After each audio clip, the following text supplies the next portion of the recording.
We are seeing the death of Christianity in England. We're also seeing the death of secularism in England. And we are seeing the rise of Islam. In this video, we're going to show you a perfect example of double standards when it comes to policing in England, specifically in London. Yes, at first we're going to show you how the Metropolitan Police treat Christians on the streets and how they treat Muslims on the streets. This is what happened on Oxford Street a couple of days ago over the weekend when a Metropolitan Police officer, this woman, remember her face, approached a Christian who was basically singing out loud when it comes to Christian songs and of course everything else. This what happened. Religion you're allowed to do anywhere. No, miss, you're not allowed to sing church songs outside of church grounds, by the way. You're not allowed to sing church songs outside of church songs or church you're not ground. That's fine. That's you're fine. not allowed. She just said you're not allowed to sing church songs outside of church. Outside of church grounds, unless you have unless That's you've been authorized by the church to do this kind of song. He's not saying anything anymore. Are you saying that you don't care about the Human Rights Act? You're lost?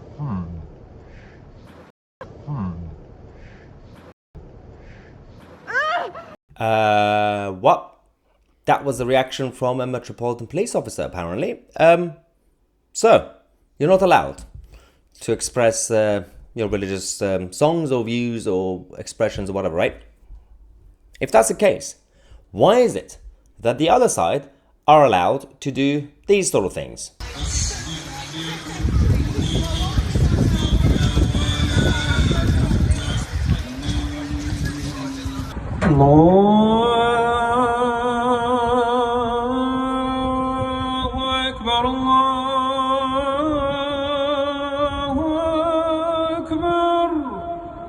So if you're not allowed to say anything Christian or sing anything Christian, why is it that you're allowed to say or sing things that are Islamic?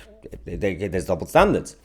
Because we live in a society where Christianity and Christian text or whatever it is would offend people.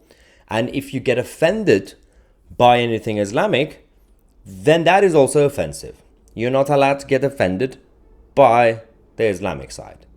You can see the problem. They can see the problem. It is not really an accident. This is not really a mistake, because a mistake is usually once or twice. It's being repeated. You can see the fear in our establishments, the fear that they have, that they know if they say the wrong things or do the wrong things, there will be a backlash from people who are becoming the majority, slowly but surely. If you don't put a stop to this, this ideology is taking over. Just like how we were passionate against the ideology of Karl Marx, and we fought against it throughout the 20th century, against communism, and then we just let it go for some reason. We have to do the same thing when it comes to Islamism. Somehow, nobody cares. Let's not even pretend that this is some sort of hateful attack against the Islamic side. At least, in the name of England, defend the culture. Defend, whether you are a Christian, defend Christianity. Even if you're secular, defend secularism. Basic free speech, basic individual liberty. If one side is allowed to do something, we should too. If we're not allowed to do something, they shouldn't too. It's not rocket science, but it's up to us, the people. We have to rise up. We have to stand up for our country before it's too late.